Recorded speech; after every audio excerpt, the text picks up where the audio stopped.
Hello दोस्तों, welcome to Legal notebook. आज हम बात करने वाले हैं सोर्सेज ऑफ हिंदू लॉ की। कौन कौन से सोर्सेज होते हैं? पहले एंशियंट, दूसरे modern.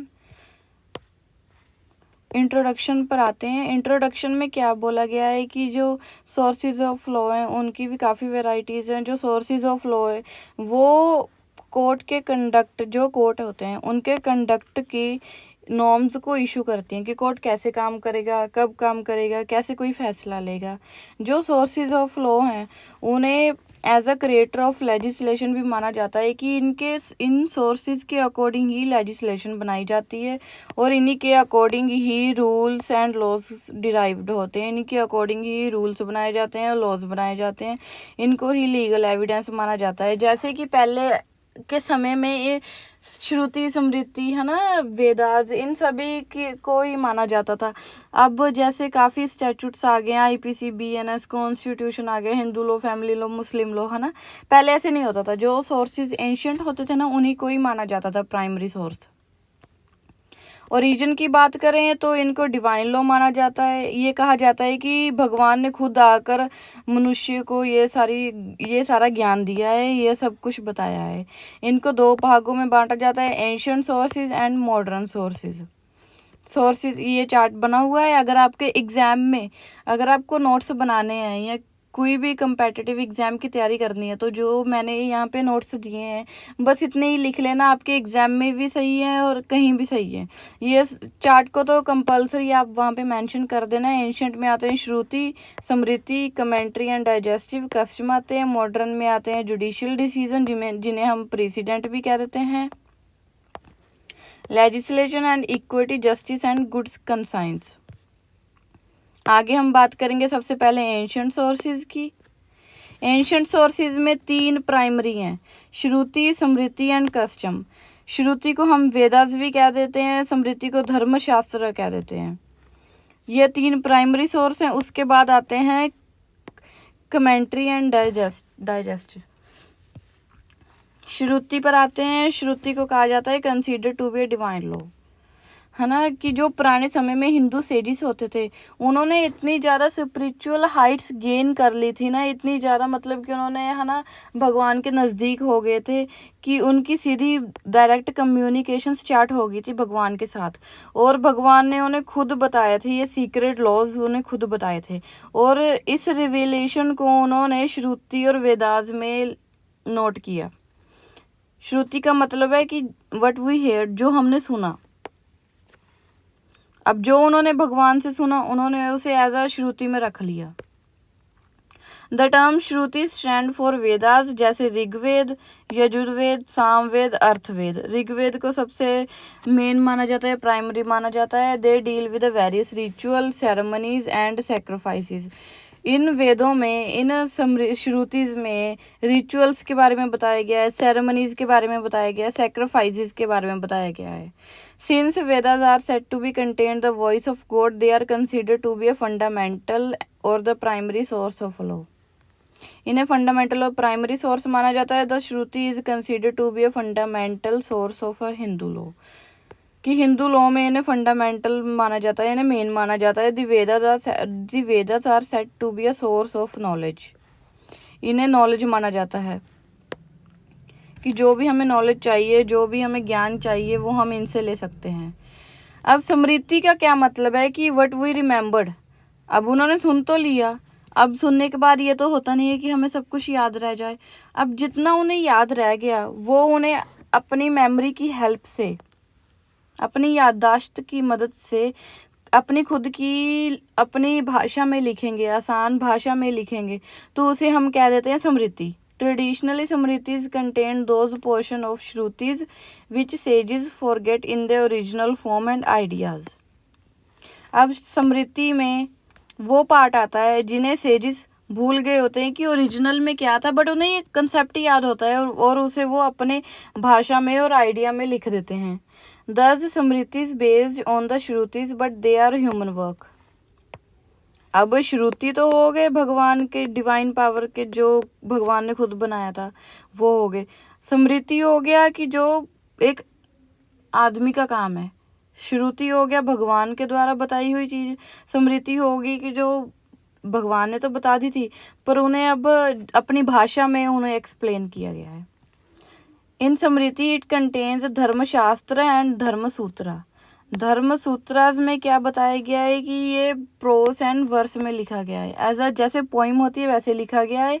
The main Dharmasutras are Gautama, बौद्ध, विष्णु। अब धर्मशास्त्र में क्या है, धर्मशास्त्र आर डिवाइडेड इनटू 3 पार्ट्स। अब इसको 3 पार्ट्स में बताया गया है। इसमें मेन होते हैं गौतमा, बौद्ध एंड विष्णु। धर्मशास्त्र में आचार, व्यवहार एंड प्रायश्चित की बात की गई है। आचार का मतलब है कि हम कैसे रह रहे हैं, क्या कर रहे हैं। व्यवहार है कि हम कैसे बिहेव करते हैं। प्रायश्चित, जो हमने कर्म किए हैं उनका प्रायश्चित कैसे करेंगे। The Achar Vyavahar are talking about a religious observation. It also means dealing with the civil law. The term प्रायश्चित also deals with the तपस्या. अब जो हमने कर्म किए हैं उसका तपस्या कर कर ही ठीक किया जा सकता है। जो हमने आचार और व्यवहार में रह कर जो कर्म किए हैं उनको प्रायश्चित कर कर ही ठीक किया जा सकता है। थर्ड सोर्स आता है डाइजेस्ट एंड कमेंट्रीज का। अब श्रुति एंड स्मृति तो हो गया, ये है नया कंसेप्ट जो श्रुति एंड स्मृति को समझने में हेल्प करता है। स्मृति, श्रुति के बाद आई स्मृति। अब स्मृति को आसानी से समझने के लिए और आसानी से समझने के लिए डाइजेस्ट एंड कमेंट्रीज की हेल्प ली जाती है। अब इसमें बात की गई है कि जो श्रुति एंड स्मृति है उनमें कोई क्लियर कट कंसेप्ट नहीं है, प्रोविज़न नहीं है ना, जो सभी सिचुएशंस को कवर करे। इसलिए है ना ये हेल्प करता है, इंटरप्रेट करता है स्मृतिज की। और so there digest commentary supplementary source law was given. It play very major law in developing very concept of law. कि जो स्मृति और श्रुति उनमें क्लियर कट प्रोविज़न नहीं है, पर इसमें सब कुछ दिया गया है। Clear cut systematic legal concept इसमें दिया गया है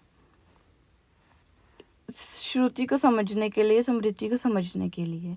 इसलिए डाइजेस्ट एंड कमेंट्री ज़रूरी हैं, जो श्रुति को और बड़ा कर कर दिखाता है कि इसमें क्या कैसे। जब 2 लाइनों की श्रुति है, 2 लाइनों की स्मृति है, अब उसको डाइजेस्ट ने 1-1.5 पेज का बना दिया, ताकि उसमें सब कुछ ऐड कर दिया ताकि हमें आसानी से समझने में हेल्प हो जाए।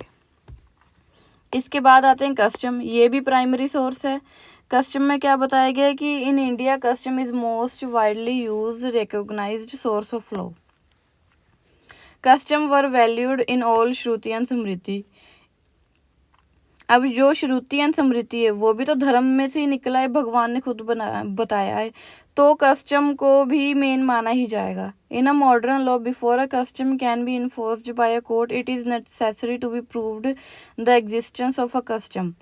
किसी कस्टम को इन्फोर्सिएबल कहने से पहले बताना पड़ेगा कि वो कस्टम है या नहीं है, उसको लोग मानते हैं या नहीं मानते, वो वैलिड है या नहीं है, वो किसी ह्यूमन राइट्स की वायलेशन तो नहीं करता। For a custom to receive recognition, it is necessary that it should be ancient. किसी कस्टम को मान्यता प्राप्त करने के लिए दिखाना होगा कि वो एंशियंट है, लगातार चलता आ रहा है और वहीं पर टिका हुआ है। Hindu law considered custom as a third source of law. वही बताया ना, ये पहला है, ये दूसरा है, ये तीसरा है। Requirements of a valid custom. Practice over a long period.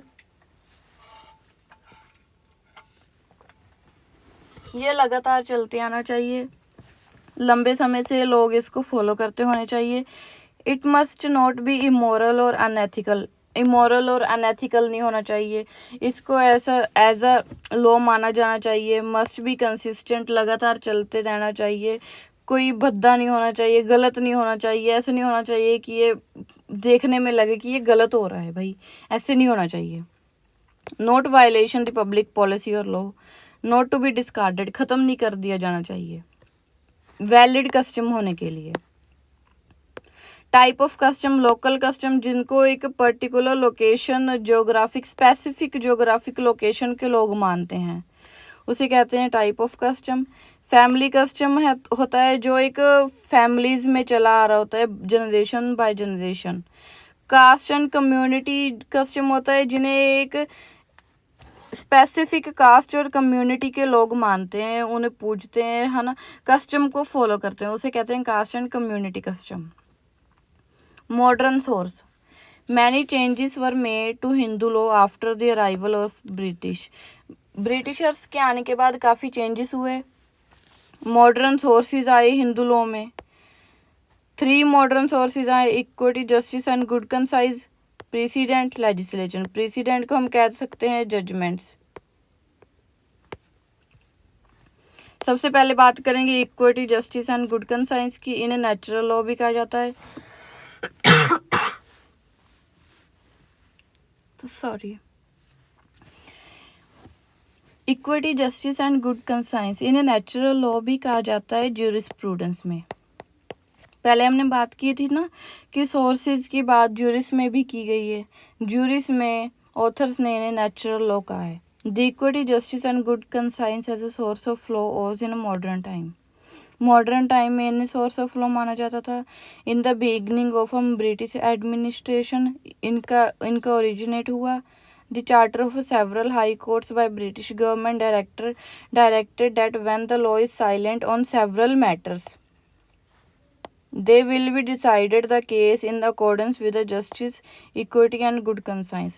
अब ब्रिटिश गवर्नमेंट ने डायरेक्ट किया कोर्ट्स को कि जब कोई ऐसे मैटर हो गए जिनमें अब कोर्ट को नहीं पता लग रहा कि क्या किया जाए, तब वहाँ पर justice, equity and good conscience के अकॉर्डिंग फैसला लिया जाएगा कि सबको एक बराबर जस्टिस मिले, इक्वालिटी मिले और सबके हित में रहकर ही कोई फैसला हो। The court choose care, values, norms and criteria of fairness and appropriateness to decide such situations. It is referred to as a principle of justice, equity and good conscience। वही बात होगी कि care, value, norms and criteria of fairness and appropriateness, जो बात करता है justice, equity and good conscience की, कि सबका ध्यान रखा जाए, हर एक रिलीजन की, हर एक कस्टम की, हर एक इमोशन की वैल्यू की जाए, नॉर्म्स को देखा जाए, है ना, फेयरनेस को देखा जाए एंड एक एप्रोप्रिएटनेस, सही सलीका देखा जाए कि जो एक डिसीजन लेना है वो सही है या नहीं है। Natural law is another name, वही आगे बात कि उन्हें नेचुरल लॉ भी कहा जाता है। Since about 18th century when the British administration made plan that the above concept would implemented in the lack of regulation, this concept now has a structure of a source of law। कि 18th century से जब से British administration ने इन्हें law बनाया, अब इन्हें proper as a source of law अब के टाइम में भी माना जाता है, प्रॉपर एज अ स्ट्रक्चर। दूसरे सोर्स पर आते हैं मॉडर्न के, प्रेसिडेंट एंड जुडिशियल डिसीजंस, जिन्हें हम जजमेंट भी कह सकते हैं। The pyramid of a courts was developed after the beginning of a British court। The theory of a precedent was formed based on the promises treating similar cases similarly। अब इसमें जो क्या होता था, जो जजमेंट्स होती थी ना सुप्रीम कोर्ट और हाई कोर्ट की, और फॉरेन जजमेंट होती थी, उनके अकॉर्डिंग ही लोअर कोर्ट्स और सबॉर्डिनेट कोर्ट्स जो फैसले करती थी कि अगर सेम सिचुएशन आ गई है, सेम कंडीशन आ गई है, तो उनको उनके हिसाब से, जैसे किसी ने चोरी की है, अब उसने चोरी की है एज अ गुडविल में, पर की तो उसने चोरी थी ना, अब कोर्ट को पता नहीं लग रहा है कि इसने की तो गुडविल में चोरी है, पर चोरी की है, अब वो क्या डिसीजन ले, तो वो जजमेंट को देखेंगे कि अगर पहले कोई जजमेंट दी गई है या नहीं, और अगर सुप्रीम कोर्ट ने या किसी फॉरेन जजमेंट में या हाई कोर्ट की जजमेंट में ऐसा केस आया था और उन्होंने पहले ही जजमेंट दे चुके हैं इस पर कि या तो चोरी की सज़ा होगी या माफ़ी होगी, तो वो उसके अकॉर्डिंग ही, जैसा उन्होंने फैसला किया तो उसके अकॉर्डिंग ही फैसला करेंगे, इसलिए उन्हें सोर्स ऑफ लॉ माना जाता है। Occasionally judicial judgments on Hindu law are refer to be a source of law. Hindu law पर दी गई जजमेंट्स को अब सोर्स ऑफ लॉ माना जाता है। जब there was a disagreement between individuals during the British rule, then English जजेस टर्न टू हिंदू पंडित्स। जजेस हिंदू पंडित कैसे बनते थे, वो हिंदू लॉ को एज अ कस्टम की तरह ट्रीट करते थे, रिलीजन की तरह देखते थे कि अगर हिंदू लॉ में कैसे होना चाहिए, इनके अकॉर्डिंग कैसे वो व्यवहार होना चाहिए, कैसे डिसीजन होना चाहिए। तभी तो हिंदू मैरिज एक्ट बना, स्पेशल मैरिज एक्ट बना, हिंदू सक्सेशन एक्ट बना। For help interpreting local Sanskrit law. अब जो लोकल संस्कृत लॉज बने हुए थे वो इतने टफ थे लैंग्वेज में, कोई आम इंसान समझ ही नहीं पाता था, तो जो है ना उनको समझने में आसानी हुई। इसी की वजह से जो प्रेसिडेंट है, जजमेंट्स हैं, इनको सोर्स ऑफ लॉ माना गया। लेजिस्लेशन की बात करते हैं। Legislation is a modern source of law. British government was slow and cautious to change Hindu law. वो एकदम नहीं बदलना चाहती थी। हाउ एवर जो लेजिस्लेचर था है ना, वो असली रूप में आया 15 अगस्त 1947 के बाद। Legislature is a codified law of parliament. आज़ादी के बाद आया है। आज़ादी के बाद कौन कौन से लेजिस्लेचर आए? फिर हिंदू मैरिज एक्ट आए, हिंदू अडॉप्शन मेंटेनेंस एक्ट आया, हिंदू सक्सेशन एक्ट आया, Hindu minority and guardianship act आया, है ना, और काफ़ी आए थे। Some of major elements of Hindu law have been codified after this attainment 15 अगस्त के बाद। ये सारे भी हम आगे जाकर डिसाइड करेंगे।